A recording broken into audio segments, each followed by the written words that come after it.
박소연의 이슈 픽업 문 열겠습니다. 간밤에 있었던 이슈들 그리고 오늘 오전장까지 나왔었던 그런 이슈들 쭉 정리를 하면서 오늘은 유망 업종에 대한 이야기를 좀 나눠볼까 하는데요. 일단 요거부터 한번 시작을 해보죠. 어제 그렇게 시장이 좋았었던 이유가 바로 인플레가 이제 정점에 도달했다. 뭐 요거 때문 아니겠습니까? 근데 여기에 찬물을 껴는 소식이 스물스물 또 나옵니다. 바로 이 러시아산 원유에 대한 금수 조치가 그 내용인데요. 유럽연합이 결국은 러시아산 원유 수입을 부분 금지하겠다는 결정을 내렸습니다. 그런데 부분입니다. 완벽히 100% 수입 안 할 이거는 아니고요. 이제 상황이 또 상황인 뭐 헝가리 같은 체코 같은 뭐 이런 대체안을 마련하지 못한 국가들이 있기 때문에 다 반대를 하고 있는 쪽도 있거든요. 이렇기 때문에 어느 정도 부분적으로나마 금지를 한다라는 조치가 이제 간밤에 나온 건데요. 해상 운송이 되는 석유에 대해서 금수 조치를 내리겠다라는 내용이었습니다. 그래도 러시아에서 출발하는 원유 수출 물량의 거의 3분의 2가 또 해상 운송을 통해서 나가고 있는 물량이기 때문에 상당 부분 러시아에게는 타격을 줄 것이다라는 이제 전망이 나오고 있는 것이고요.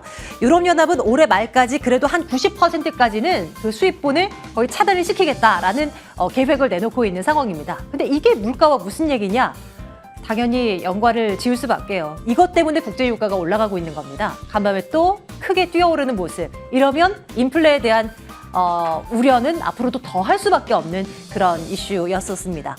그리고 또 하나, 매번 이제 지겹지만 매번 신경이 쓰이는 빅스텝 관련한 발언이요. 다 압니다. 연준이 다음번 회의, 그 다음번 회의에도 빅스텝을 할 것으로 예상이 되는데 그거 다 시장은 다 반영을 했다고 하는데 그럼에도 불구하고 또 이제 간밤에 또 관련 얘기가 나오니까 또 신경이 쓰이더라고요.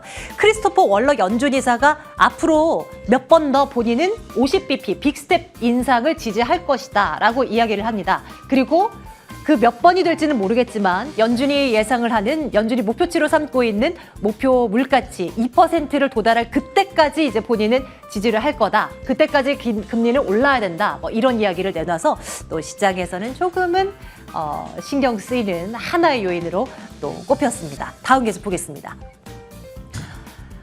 이런 가운데서 바이든 대통령이 파월 의장을 만난다는 소식이 또 오늘 오전 우리 시간으로 또 전해집니다. 오늘 밤입니다. 31일 오늘 밤 두 사람이 만나서 무슨 이야기를 하게 될까요? 지지율이 그 어느 때보다도 떨어진 바이든 대통령입니다. 중간 선거 때 어느 정도 민심을 잡기 위해서라면 경기 침체에 대한 어떤 우려도 덜어내야 되고 금리 인상이 너무 빨리 올라가는 것도 그의 입장에서는 조금 부담스러운 요인이 될 겁니다. 이런 가운데 어떤 이야기가 나오게 될지 오늘 밤 주목을 해야 되고 이런 것들이 아마 내일 우리 쉬고 내일 모레 우리 시장에 반영이 되지 않을까 하는 생각을 해보게 됩니다. 이번에는 중국 쪽으로 한번 가볼까요? 중국 지표가 나왔는데요. PMI 지표가 나왔습니다. 기준점은 50 위로 올라가면 확장적, 긍정적인 해석을 내놓고요. 50 아래면 조금은 위축 아직 되어 있고 다소 부정적으로 보는 시각이 많습니다. 아직 그 기준선을 넘지는 못했습니다만 그래도 지난 4월에 안 좋았었던 47.4보다는 수치가 조금 올랐네? 그러면 그래도 조금은 나아지고 있네 라는 그런 분석 속에서 그래도 뭐 괜찮게 해석은 되고 있는 것 같아요. 그리고 다음 장. 내일로 다가온 상하이시의 봉쇄. 이것도 물론 상하이시가 봉쇄가 풀리면 원유 수요가 더 많아질 겁니다. 그러면 또 국제유가 상승, 인플레 또 피크 뭐 이런 얘기로 이어질 수 있겠지만 그래도 어쨌거나 이제 경기 침체라는 키워드가 우리는 보다 더 앞서서 걱정이 되는 부분이니 전 세계에서 가장 열심히 돌아가야 하는 공장인 상하이시가 봉쇄가 풀리면서 공장이 돌아가게 되면 경기 침체에 대한 또 우려감은 덜 수 있기 때문에 이건 또 호재일 수도 있고 또 악재로 생각해 볼 수도 있는 그런 이슈가 될 것 같아요. 어쨌든 이렇게 통제되어 있는 구간, 이렇게 철창을 다 닫고 이 안에서만 생활해야 했던 사람들이 이제 밖으로 나올 수가 있는 내일이 될 것이다 라는 이슈 또 한번 챙겨보겠습니다. 자, 이번에는 이 얘기로 가볼게요. 이번 달 그래서 어떻게 되는데 그동안 이 시간을 통해서 수많은 전문가들이 외쳤습니다. 하반기까지는 잘 모르겠는데 6월, 7월, 8월 여기까지는 안도 랠리가 나올 수 있다. 이런 시각이 짙었습니다. 그 이후로는 어쨌거나 뭐 유가에 대한 걱정은 많긴 한데 인플레 피크아웃에 대한 기대가 그래도 형성되고 있고 그리고 외국인들이 또 들어옵니다. 오늘도 이 시각 현재 코스피 시장에 거의 2천억 원 넘게 사고 있는 외국인들 아마 장 마감쯤이면 더 규모가 커질 수 있을까요? 4일 연속의 순매수 이제 어느 정도 좀 쌓이고 있는 외국인들의 순매수고요. 확연히 많이 떨어졌습니다. 원달러 환율이 그래도 고점 대비해서 50원 정도 떨어졌는데 요거 굉장히 큰 폭이죠. 하루에 뭐 5원 정도 떨어져도 큰 폭으로 떨어졌다 이렇게 표현을 하는데 고점 대비 50원이면 정말 많이 떨어졌습니다. 앞으로도 갈 길이 많지만 멀었지만 그래도 어느 정도 안정을 찾고 있다는 점에서 안도랠리가 나타낼 수 있다. 단 모든 종목이 오르는 건 당연히 아니고 종목별 개별주 장세가 펼쳐질 것이다 라는 이야기들이 주를 이룹니다. 그러면 뭘 봐야 될까요? 우리가 오늘 집중하고자 하는 쪽은 바로 여기입니다. 자동차 부품 그리고 반도체 장비 이쪽이요. 완성차 업체도 오늘 또 열심히 달려나갑니다. 이런 가운데서 우리는 그 수혜를 또 등에 업을 수 있는 부품주들은 또 규모가 작으니 몸집이 또 가벼워서 올라갈 때 상승 탄력도가 더 붙을 수도 있을 겁니다. 이런 것들 한번 아이디어를 찾아보도록 하겠습니다. 민재기 팀장이 기다리고 있는데요. 잠시 뒤에 돌아오겠습니다.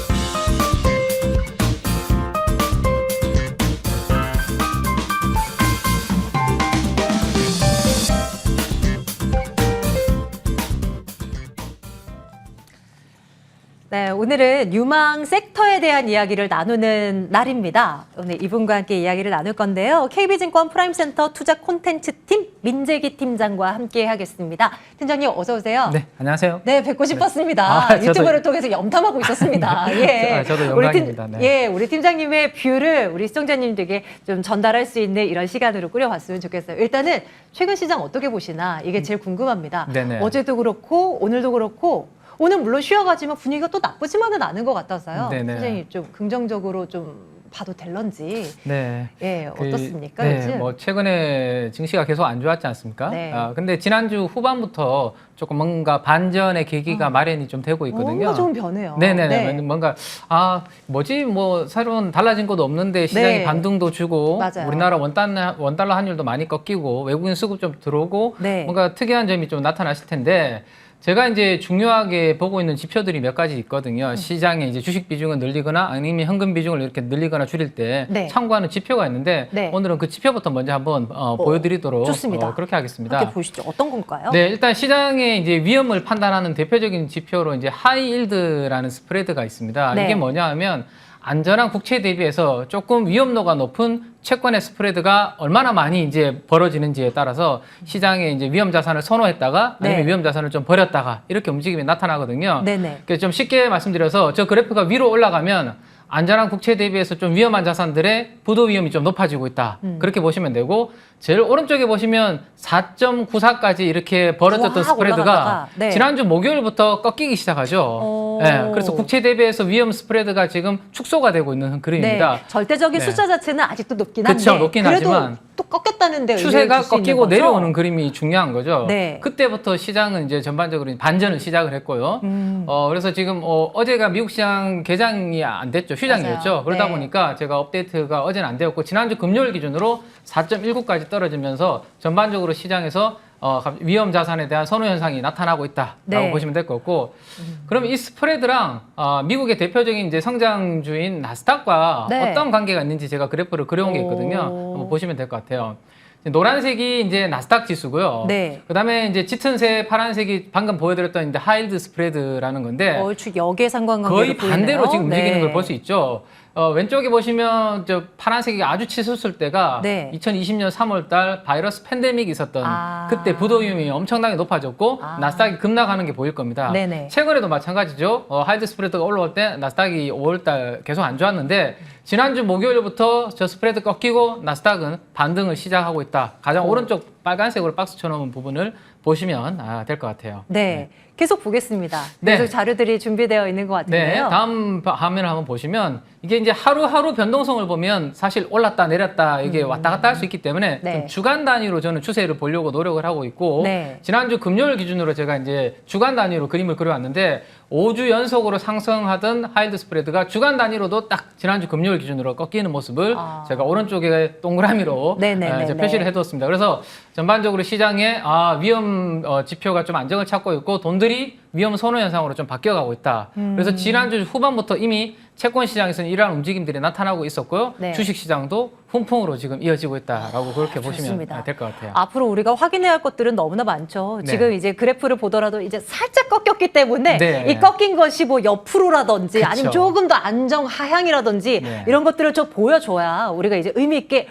정말 좋아요 라고 얘기를 할 수 있겠지만 네. 그래도 최근에 워낙 안 좋은 얘기들만 그쵸. 도배가 네. 됐었기 때문에 그래도 이 정도의 추세 꺾임도 의미를 또 부여해 봅니다. 너무- 계속 보겠습니다. 이번에는 네. 우리 시장에 대한 이야기를 또 준비하셨는데요. 네. 코스피와 달러원의 추이를 또 비교를 해주셨군요. 표 한번 볼까요? 네, 일단 이렇게 이제 위험 자산에 대한 선호 현상이 나타나니까 이머징 마켓 쪽에 이제 돈들이 이제 좀 들어오기 시작하고 있고요. 달러는 약세를 보이기 시작합니다. 네. 그러다 보니까 지금 그림을 한번 보시면 짙은색 그림이 우리나라 원달러 환율의 그림이라고 보시면 돼요. 최근에 많이 1290원까지 넘어섰다가 네. 가파르게 떨어지고 있는 모습이 지난주 딱 후반부터 나타나고 있죠. 그리고 이제 거기에 발맞춰서 외국인 수급 개선되니까 코스피 지수도 2600선에서 다시 네. 지금 좀 올라오는 그림. 그래서 전반적으로 이게 우리나라뿐만 아니라 글로벌로 이렇게 맞물려 가면서 나스닥과 함께 우리나라 증시 그리고 우리나라 환율까지 연동이 되어서 움직이고 있다. 그래서 외국인 수급 오늘 코스피에서 어제 이어서 지금 괜찮아요. 3일 연속으로 들어오고 있죠. 네. 이런 부분들이 다 그렇게 이제 수급이 개선되고 있다라고 보시면 좋을 것 같네요. 좋습니다. 그리고 현재까지의 시점은 그러한데 팀장님 생각하시기에 당분간 이런 분위기가 조금은 더 이어질 수 네네. 있다. 여기에 한 표이신 건가요? 네, 저는 좀 더 이 흐름이 좀 지속될 수 있을 것 같고요. 사실 오늘 밤에 이제 또 이제 미국 시장이 우리 휴장일 때 개장이 네. 되지 않습니까? 네. 그리고 주중에 조금 전에 말씀해 주신 것처럼 이제 PMI 지표라든지 이런 부분들에 따라서 약간의 변동성이 나타날 수 있지만 최악의 구간은 좀 지났지 않나라는 생각이고요.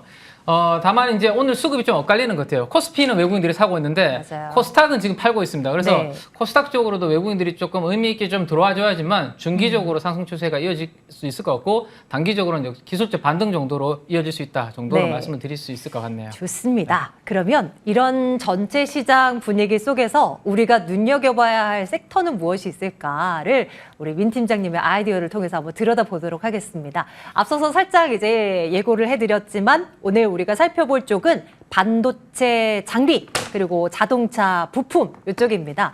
이제 하나하나씩 한번 열어볼까 하는데요. 일단은 뭐 반도체 먼저 한번 들여다보죠. 우리 반도체 장비주 왜 여기에 우리가 주목을 해야 되나? 뭐부터 시작할까요, 팀장님? 네, 어제 중요한 이벤트가 한 가지 있었습니다. 이제 5월 30일이니까 어제죠. 이제 산업통상자원부 장관이 네. 하이닉스 본사에 직접 찾아가셨습니다. 어. 네, 하이닉스 본사에 찾아가셔가지고 반도체 업계의 CEO분들과 간담회를 가졌거든요. 아, 네. 그래서 거기서 이제 제1차 산업전략 원탁회의라는 것을 개최를 했고요. 네네. 여기에서 앞으로 반도체 산업 정책과 관련한 중요한 점에 대해서 여러 가지 이야기들을 어제 나눴다라고 그렇게 보시면 될 것 같습니다.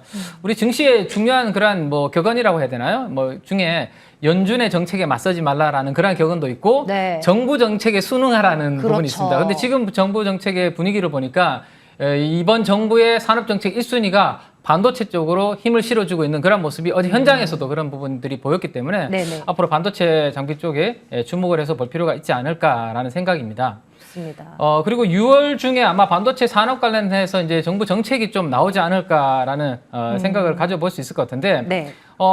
원래 통상 6월 달이면 우리가 이제 경제 정책에 대한 방향이 이제 발표가 되기 때문에 아마도 늦어도 6월 달 정도에 이 반도체 관련된 산업에 대한 정책에 대한 구체적인 좀 윤곽이 나오지 않을까. 그래서 다음 달이 내일부터는 곧 6월이죠, 그죠? 그러네요, 그러면 벌써. 6월이면 네. 그러한 정책적인 모멘텀도 한번 기대해 볼 수 있는 그러한 구간으로 좀 들어가는 것 같고요.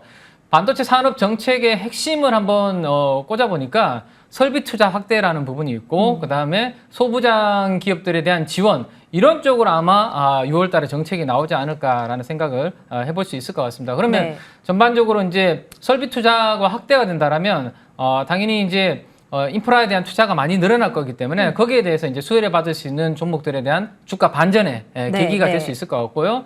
그다음 이제 아주 우리가 덩치가 큰 삼성전자, 하이닉스 같은 이런 부분들은 사실 정책적인 모멘텀으로 막 주가가 움직이기는 그럴 수가 없죠. 덩치가 너무 크죠. 너무 커요. 그리고 외국 수급이 좀 강하게 들어와줘야 되고 그러다 보니까 중소형주 쪽으로 오히려 좀 모멘텀이 작용을 하지 않을까라는 생각을 해볼 수 있을 것 같습니다. 그 말은즉슨 민 팀장님, 삼성전자 또 우리 시청자분들이 어마어마하게 또 관심 두고 많이 가지고 계시지 않습니까? 그러면서 언제 7만 원 도달하나? 7만 원은 뭐 6만 8천 원도 이렇게 어려워서야 이렇게 뭐 지지부진한 흐름인데 당분간은 좀 뭐 쉽지는 않다 뭐 이렇게 보시는 거예요? 수급적인 측면이 되게 중요할 것 같고요. 두 가지를 보시면 될 것 같아요. 삼성전자는 일단은 최근에 가장 이슈가 파운드리 수율이 제대로 안 나오는 그 부분이거든요. 그 부분을 공식적으로 삼성전자에서 우리 괜찮다. 아니면 차라리 5나노에서 우리 4나노 수율이 부진하니까 3나노로 바로 뛰어넘어서 3나노 GAA라는 이제 공정이 있는데 그 부분이 잘 되고 있다라는 코멘트를 공식적으로 해주면 반전의 분위기 만들어질 수 있을 것 같고요.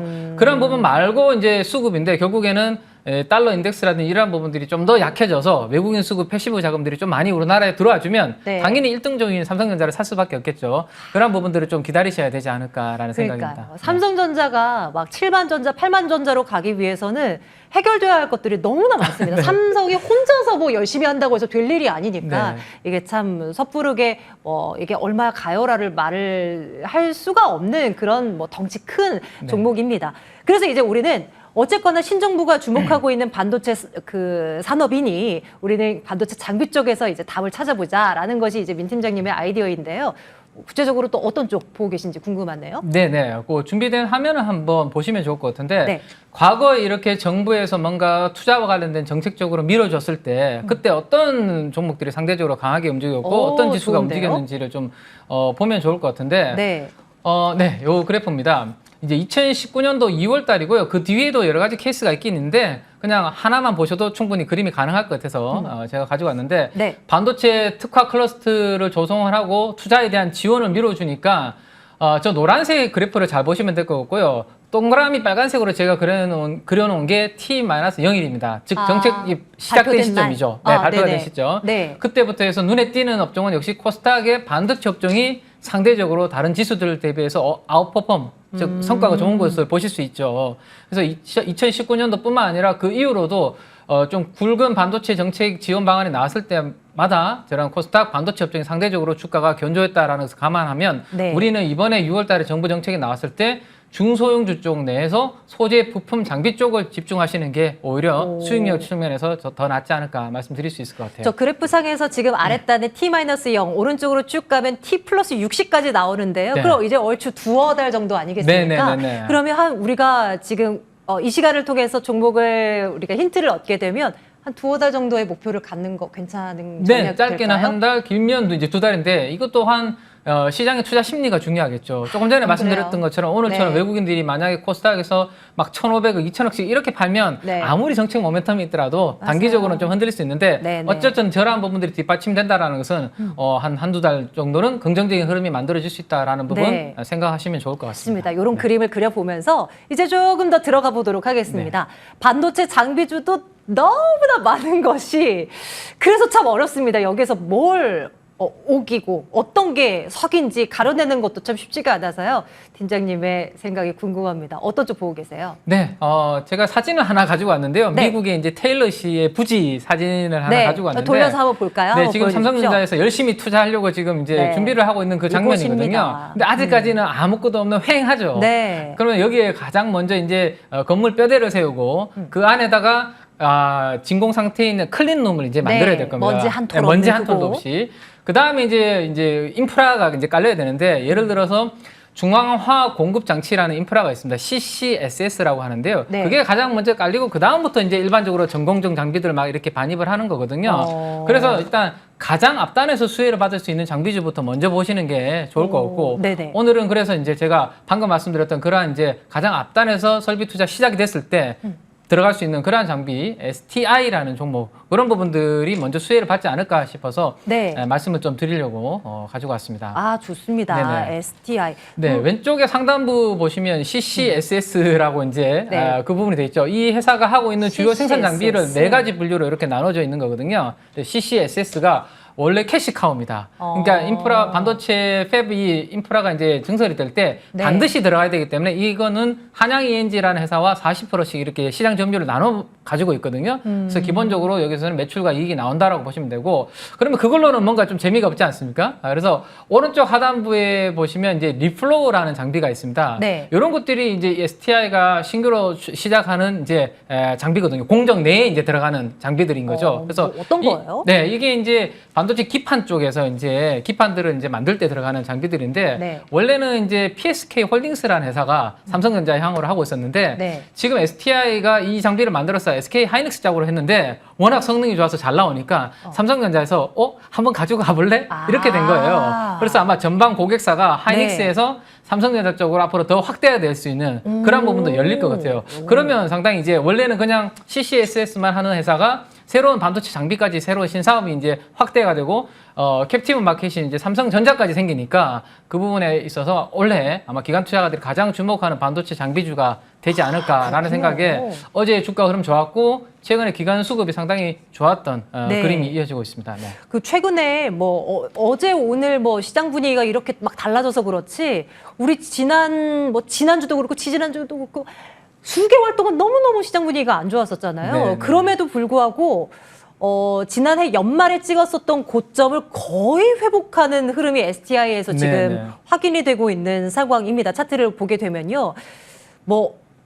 한 1년 정도 내다봐도 문제 없는 뭐 그런 종목이라고 보세요. 예, 저는 뭐 1년까지는 모르겠지만 어쨌든 네. 앞으로 6개월 정도가 남아 있지 않습니까? 하반기까지. 네네네. 연말까지 이제 어닝스 모멘텀도 괜찮고요. 네. 방금 말씀드렸던 그러한 이제 증설 모멘텀도 그렇고 정책 모멘텀까지 같이 골고루 이제 3박자가 겹치기 때문에 STI는 조금 더 긴 호흡으로 그리고 네. 어제 올랐기 때문에 오늘처럼 이렇게 또 음봉으로 약간 쉬어갈 때가 없으신 분들한테는 오히려 좀 분할 매수할 수 타이밍일 있는 수 그런 있고. 기회를 주는 게 아닌가라는 네. 게 제 개인적인 생각입니다. 좋습니다. 반도체 장비주 가운데 저희는 STI를 집중해 보겠습니다. 올 하반기까지 한번 한번 볼까요? 이 타이밍을 줄 때마다 조금씩 분할로 들어가는 거 한번 추천을 해주시는데요. 장비를 잘 만들어서 여기저기서 콜을 받고 있는 업체라는 이야기를 해주십니다. 한번 눈여겨보겠습니다. 좋아요. 하나 킵해두고요. 다음 번으로는 자동차 쪽 볼 텐데 자동차 부품단입니다. 네네. 원상차 업체들은 오늘도 열심히 달려가고 있는 모습을 확인하고 왔어요. 기아도 그렇고 현대차도 그렇고 기아가 확실히 강하긴 하네요. 네, 오늘장에서도 2% 가까운 상승권도 유지를 하고 있는 상황인데 어쨌건 저희는 이제 부품단을 봅니다. 어떤 이야기를 좀 풀어주시겠어요? 네, 일단 뭐 완성차 업체들이 참 답답한 흐름을 보였죠. 그러니까요. 네, 그래서 오늘 오래간만에 뭐 이제 상대적으로 네. 강하다고 하나. 네, 기술적 반등이 좀 나오고 있는데 네. 어쨌든 완성차 업체들이 주가가 계속 강하게 달리려면 글로벌 출하 자체가 좀 많이 회복이 되어야지만 이 중기 추세가 계속 이어질 수 있는데 네. 아직까지는 일부 반도체 차량용 반도체 쪽에서 약간 이제 쇼티지가 있는 부분이 있기 때문에 출하가 회복되는 부분은 조금 기다리셔야 될 것 같고 대신에 워낙 요즘 환율이 좋기 때문에 네. 2분기 실적은 환율 효과 때문에 무난하게 잘 나올 것 같아요. 그래서 이제 수익률 측면에서 봤을 때는 일단 그래서 완성차보다는 현대차가 이제 13년 만에 미국 제3공장 증설 계획을 이번에 발표를 했거든요. 네. 거기에 따라서 이제 낙수 효과로 수혜를 볼 수 있는 쪽이 오히려 수익률 측면에서는 더 낫지 않을까 싶어서 저는 이제 자동차 부품주를 조금 더 관심 있게 보고 있습니다. 좋습니다. 네. 조금 더 한번 들어가 봅니다. 그래서 우리는 어떤 종목을 주목하면 괜찮겠습니까? 네, 일단 관심주로서는 이제 내연기관보다는 전기차 쪽으로 하는 것이 네. 필수일 것 같고 왜냐하면 네. 전기차 쪽을 증설하는 거니까요. 자, 그리고 이제 우리 국내에서 생산하는 것은 안 될 것 같습니다. 미국에서 같이 동반해서 진출하는 기업을 같이 봐야 될 것 그렇죠, 같아요. 그래서 그렇죠. 이 두 가지가 교집합되는 종목이 네. 한 3종목 정도로 한번 추려봤는데 SL 그리고 화신, 서현이화 네. 이렇게 한 3종목 정도가 이번에 미국의 증설의 수혜다라고 보시면 될 것 같아요. 그래서 이제 제가 각각 투자 포인트는 여기에 이제 적어드렸는데 SL 같은 경우는 이제 LED 램프 쪽, 헤드램프 쪽을 잘 하고 있는 기업이거든요. 우리나라뿐만 아니라 해외에서도 상당히 이제 유명한 회사입니다. 과거에 우리가 램프라 그러면 할로겐을 가지고 주로 이용을 했는데 LED 램프로 계속 교체가 되고 있는 이유 중에 하나가 이 LED 램프의 특징이 에너지 소모량이 상당히 적습니다. 그렇죠. 그러다 보니까 네. 전력 효용성이 굉장히 높기 때문에 이게 친환경적이죠. 그래서 이제 LED 램프 쪽으로 많이 바뀌고 있고 디자인 측면에서도 훨씬 더 예쁘게 잘 만들 수 있습니다. 중요합니다. 네네. 그래서 그런 부분들이 좀 SL은 있고요. 서현이와는 우리가 전기차로 바뀌면 엔진이 빠지고요. 그 배터리가 바닥에 다 깔리기 때문에 네. 공간이 상당히 넓어집니다. 그래서 그 공간을 어떻게 제일 예쁘게 꾸미느냐가 현대차 그룹이 그 부분에 심혈을 기울이고 있거든요. 그 차 안에 내장재를 이 서현이아가 하기 때문에 앞으로 고급화 트렌드에 서현이아가 네. 같이 성장을 하지 않을까라는 생각을 하시면 될 것 같고, 마지막으로 이 화신은 이 차체 샤시 부분을 하고 있는데요. 상당히 이 부분은 좀 무겁습니다. 차체는. 그래서 국내에서 만들어가지고 해외로 수출할 수는 없어요. 그래서 무조건 해외 공장을 증설하게 되면 완성차가 그 옆에 딱 붙어서 같이 부품 공장을 같이 그렇죠, 만들 수밖에 그렇죠. 없습니다. 네. 그래서 물류 비용도 당연히 낮아지는 그런 부분도 있고요. 그래서 화신은 앞으로 이제 그런 부분들로 같이 해서 성장하는 기업이다. 라고 보시면 될 것 같아요. 그래서 요 세 밸류를 좀 종목 볼까요? 정도. 네, 네. 뭐 앞으로 실적은 어떻게 될 것인지, 또 현재 뭐 주가 대비 뭐 지금 주가상의 어떤 밸류는 어떻게 책정을 해볼 수가 있는지 뭐 이런 것도 궁금해요. 네네.